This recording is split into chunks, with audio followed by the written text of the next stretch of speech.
ఈ వీడియో చూసే ముందు మిగతా 7 పార్ట్స్ చూసి అప్పుడు ఈ వీడియో చూడండి. మీకు ఈ కథ పూర్తిగా అర్థమవుతుంది.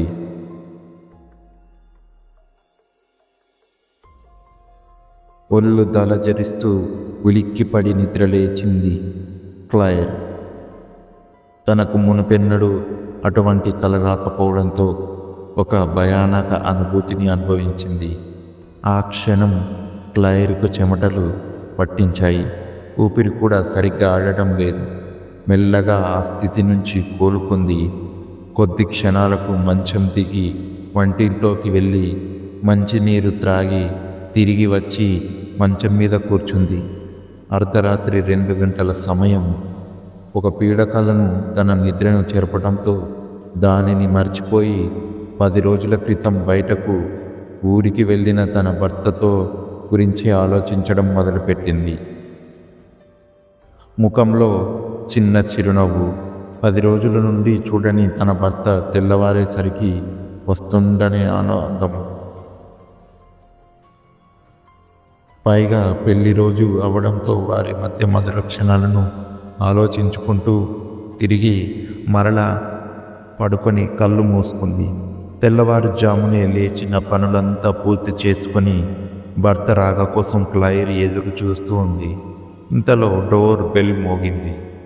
డోర్ ఓపెన్ చేసి అటువైపుగా తన భర్త అయిన రిచర్డ్ హజల్వుడ్ని చూడగానే అమాంతం హత్తుకొని తన ప్రేమను ఒలకబోసింది. ఇంట్లోకి రాగానే ఇద్దరు మాటలతో మునిగిపోయారు. రిచర్డ్ తనకు జరిగిన అనుభవాలన్నింటినీ చెబుతూ ఆ రోజంతా క్లైర్తోనే గడిపేశాడు. రిచర్డ్ ఒక మెజీషియన్. మ్యాజిక్ ట్రిక్స్ చేసి ప్రజలను ఆశ్చర్యపరుస్తూ దాని నుండి వచ్చే చిన్న చిన్న సంపాదిస్తూ ఉండేవాడు. అలా సరిగ్గా 1 సంవత్సరం క్రితం, అంటే 1885లో గ్లాస్గో నగరంలోని వెల్లింగ్టన్ చర్చి వీధిలో మ్యాజిక్ ట్రిక్స్ చేసి అతన్ని చుట్టుముట్టిన ప్రజలను ఆశ్చర్యపరుస్తున్న సందర్భంలో క్లైర్ని చూశాడు. ఆమె అందానికి మైమర్చిపోయాడు. క్లైర్ అదే వీధిలో ఉన్న గ్లాస్గో విశ్వవిద్యాలయంలో ఉన్న విద్యలను పొందుతుంది. అది తెలుసుకున్న రిచర్డ్ ప్రతిరోజు అదే వీధిలో మ్యాజిక్ ట్రిక్స్ చేస్తూ తనను గమనిస్తూ ఉండేవాడు. ఒకానొక రోజు క్లైర్కు ఈ విషయం తెలిసింది. అప్పటికి ఆమె ఇంకా 18 సంవత్సరాలు మాత్రమే. పైగా వారిది నగరంలోనే ఒకానొక ఉన్నతమైన కుటుంబం. మొదట్లో తనకి ఎటువంటి భావన రిచర్డ్ పైన లేకపోయినా తర్వాత అది ప్రేమగా మారింది. క్లైర్ ఇంట్లో ఒప్పించాలన్న చూసింది. ఒప్పుకోకపోయేసరికి పట్టుపట్టింది. వారి కుటుంబం వారు తనను వెలేశారు. ఒక సామాన్యురాలుగా రిచర్డ్ని వివాహమాడి తన జీవితాన్ని కొనసాగిస్తుంది. ఇన్ని రోజులు ఆర్థిక ఇబ్బందుల వలన వైవాహిక జీవితం దూరంగానే ఉన్నారు. కానీ ఇప్పుడు రిచర్డ్ మంచి సంపాదన ఉంది. క్లైర్ కూడా మంచి ఉద్యోగం చేస్తుంది. వారు తదుపరి దగ్గర జీవితానికి ద్వారాలు తెరుచుకున్నట్టే. ఆ రోజు మొత్తం నగరం అంతా చక్కర్లు కొడుతూ ఆనందంగా గడిపారు. పైగా అదే రోజు వాళ్ళ పెళ్లి రోజు అయినందువలన ఒక మంచి రెస్టారెంట్లో తిండిని ఆరగించి సుమారుగా రాత్రి 10 గంటలకు ఇల్లు చేరుకున్నారు. తిండితో పాటు మద్యం కూడా సేవించడంతో మైకంలో అటూ ఇటూ తూలుతున్నారు. రిచర్డ్ ప్రపంచం ఎందుకిలా తిరుగుతోంది అని తప్పతాగిన క్లైర్ రిచర్డ్ సపోర్ట్ తీసుకుంటూ మితిమీరిన మైకంలో ఉంది. ప్రపంచం తిరగట్లేదు, నీ కళ్ళు తిరుగుతున్నాయి డార్లింగ్ అంటూ తన 2 చేతులను క్లైర్ను ఎత్తుకొని బెడ్రూమ్లోకి తీసుకెళ్లాడు రిచర్డ్. ఆ రాత్రి వాళ్ళ జీవితంలో మర్చిపోలేని రాత్రిగా మార్చుకోవాలనుకున్నారు. వాతావరణం ఒక్కసారిగా ప్రణయావరంగా మారింది. రిచర్డ్ క్లైర్ను మెల్లగా బెడ్ పైన పడుకోబెట్టాడు. క్లైర్ కళ్ళు మాత్రం రిచర్డ్నే చూస్తూ తన షర్టుని పట్టుకొని దగ్గరికి లాగి ఐ లవ్ యూ రిచీ అంటూ తన పెదవులతో రిచర్డ్ పెదవులను అందుకుంది క్లైర్. రిచర్డ్ మంచం పైన పడి క్లైర్ను తన పైకి లాక్కొని గాఢంగా ముద్దులు పెట్టసాగాడు. రిచర్డ్ పెదవులు స్పర్శతో క్లైర్కు మరింత ప్రేమ పెరిగి తన గుండెలకు గట్టిగా హత్తుకుంది. వారిద్దరి మధ్య ప్రయాణం ముద్దుల నుంచి ఇంకొక అడుగు ముందుకేసింది. అప్పటి వరకు ఇంటి మొత్తానికి వారి రూమ్లో మాత్రమే ఉన్న లైట్ కాస్త ఆరిపోయింది. అంతవరకు వాతావరణంలో ప్రణయమే మాత్రమే నిండి ఉంది. కానీ ఇప్పుడు అది తగ్గి మెల్లగా ఒక చీకటి వాతావరణం అలుపుకుంది. వారి ఆనంద క్షణాల మధ్య ఒక చీకటి శక్తి ఉనికి బలపడింది. ఇవేమీ గమనం లేని వారిద్దరు మాత్రం ఒకరిపై ఒకరు ప్రేమలను కురిపించుకుంటూ ప్రణయంలో మునిగిపోయారు. సూర్యుని కిరణాలు నేలను తాకుతుండగా పక్షుల గానాలు వినసొంపుగా ఉన్నాయి. క్లైర్ వంటింట్లో రిచర్డ్ కోసం మంచి వంటకాలు సిద్ధం చేస్తుంది. రిచర్డ్ కూడా ఇంట్లో లేడు. ఇంతలో ఎవరో ఇంటి డోర్లు కొడుతున్నారు. మిసెస్ హజల్వుడ్ అంటూ అరుపులు వినపడ్డాయి. క్లైర్ పరిగెత్తుతూ వెళ్ళి డోర్ తెరిచింది. వెల్లింగ్టన్ చర్చ్కు సంబంధించిన 4 ఫాదర్స్ తీవ్రంగా గాయపడ్డ రిచర్డ్ను తీసుకొని వచ్చారు. ఆశ్చర్యానికి తెలియని భావోద్వేగానికి లోనై అడుగులు వెనక్కి వేసింది క్లైర్. రిచర్డ్ని తీసుకొని అక్కడే హాల్లో ఉన్న సోఫాలో పడుకోబెట్టారు. పరిగెడుతూ వెళ్ళి రిచర్డ్ని పట్టుకొని అసలు ఏం జరిగింది అని బోరున విలపించింది. సాతాను ఇప్పటి వరకు చేసిన అత్యంత తెలివైన పని అతను లేడని అందరిని నమ్మించడమే రిచర్డ్ అంటూ ఒకానొక ఫాదర్ రిచర్డ్తో అన్నాడు.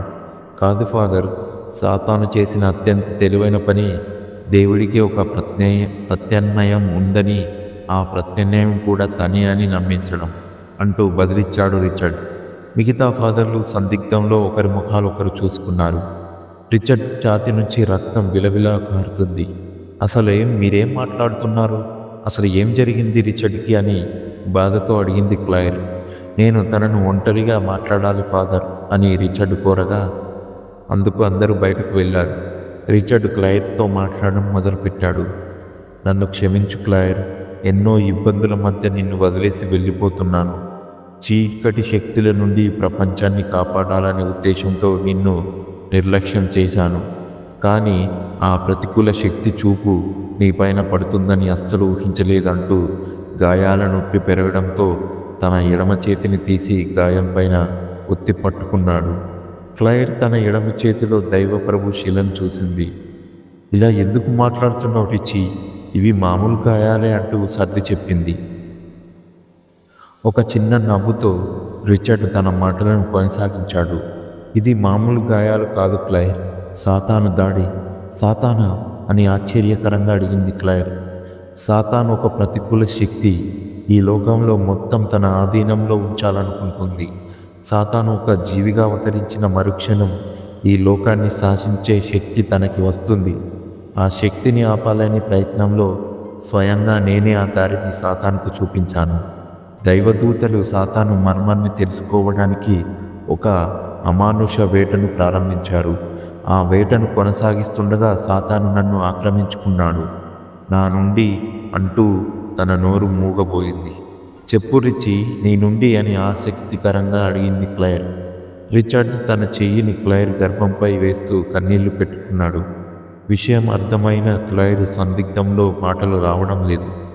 ధైర్యంగా ఉండు క్లైర్, నీ గర్భం నుండి తను బయటకు రావాలంటే ఒక మర్మం ఉంది. తను ఆత్మబీజం దొరికే వరకు బయటకు రాలేడు అంటూ తన జేబులో నుండి ఒక రత్నాన్ని తీసి క్లైర్కి ఇచ్చాడు. ఆ రత్నం మధ్యలో ఒక చిన్న కాంతి వెలువడుతుంది. దీని విలువ నీకు ఇప్పుడు తెలియకపోవచ్చు, కానీ తెలిసే రోజు వస్తుంది. భద్రంగా దాచుంచు. క్లైర్ వెంటనే ఆ రత్నాన్ని చేతిలోకి తీసుకొని తీక్షణంగా చూసింది. ఈ లోకం నుండి నేను వెళ్ళిపోయే ముందు నీకు ఆఖరిగా 2 విషయాలు చెప్పాలి. ఆ మాటలు విన్న మరుక్షణం క్లైర్ రిచర్డ్ వైపు చూపు తిప్పింది. నీ జన్మకు కారణం ఆ దైవ ప్రభు అయితే నీ అమరత్వానికి కారణం మాత్రం ఆ సాతాను. కానీ నీకు అలాంటి దుస్థితిని నేను కలగనివ్వను. నేను తెలుసుకున్న మర్మంతో నీ గర్భమే సాతానుకు ఒక చెరసాలగా మార్చాను. తను బయటకు రానంత వరకు ఈ ప్రపంచంలో చీకటి శక్తుల పరిపాలన జరగదు. నువ్వు సాతానును కడుపును మోయటం వల్ల నీ రక్తం అపవిత్రం అవుతుంది. Unholy blood. దీని మూలాన పంచభూతాలు నీ మరణాన్ని అంగీకరించవు. సాతానుకు సహాయపడే ప్రతి ఒక్కరి రక్తం అపవిత్రం అవుతుంది అంటూ తన 2 చేతులు పట్టుకొని నన్ను క్షమించు క్లైర్ అని బాధపడ్డాడు రిచర్డ్. మరొక విషయం ఏమిటంటే నిన్ను ఒక మహారాణిలా చూసుకోవాలనుకున్నాను, కానీ ఇంత చిన్న వయసులో ఇబ్బందుల మధ్య వదిలి వెళ్ళిపోతున్నాను. I love you Claire, I love you Claire, I love you so much.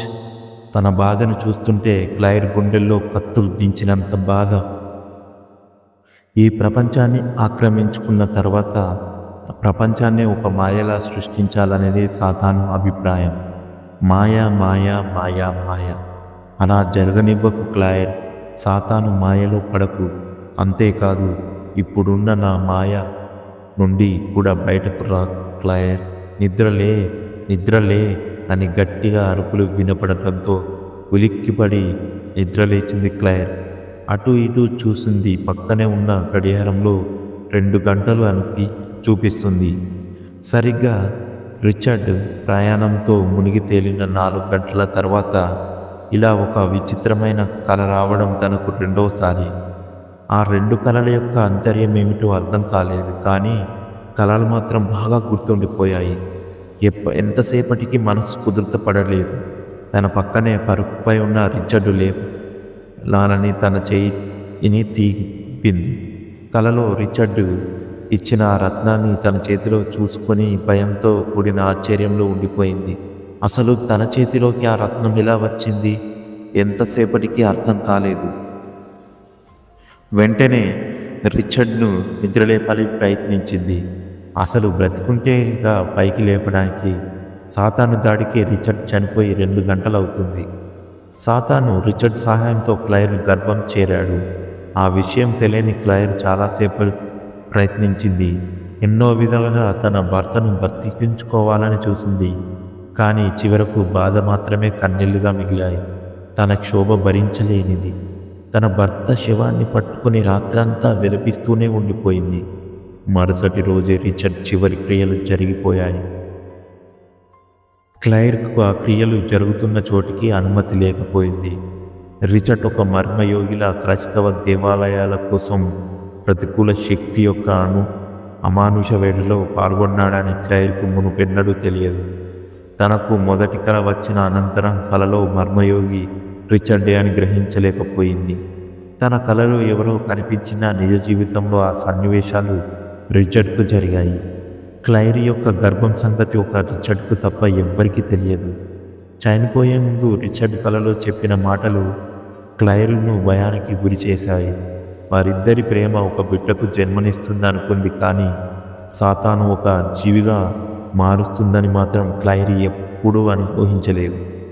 Richard మరణాంతరం Claire విద్యను మెచ్చిన భారతదేశాన్ని పరిపాలిస్తున్న బ్రిటిష్ వారు ఒక గ్రామానికి అధికారిగా ఉద్యోగం ఇచ్చారు. భారతదేశానికి వచ్చిన క్లైర్ సుమారుగా 5 సంవత్సరాల గర్భాన్ని మోసింది. తన గర్భం యొక్క మర్మం ఇతరులకు తెలిసేలోపే క్లైర్ అంతు చిక్కకుండా మాయమైంది. ఎన్నో కంప్లైంట్స్ రిజిస్టర్ అయినా తన జాడ మాత్రం పోలీసులకు దొరకలేదు. దాంతో మరణించి ఉంటుందని నిర్ధారించారు. కానీ ఇదంతా సాతాను సృష్టించిన మాయ అని గ్రహించలేకపోయారు. ఎంత జరిగినా క్లైర్ రక్తం అపవిత్రంగానే మిగిలిపోయింది. ఈ వీడియో కనుక మీకు నచ్చినట్లయితే లైక్ చేసి మీకేమనిపించిందో కామెంట్ రూపంలో తెలియజేయండి. అలాగే మరిన్ని వీడియోల కోసం మన ఛానల్ని సబ్స్క్రైబ్ చేసుకోండి. Thank you for watching our videos. Please do subscribe.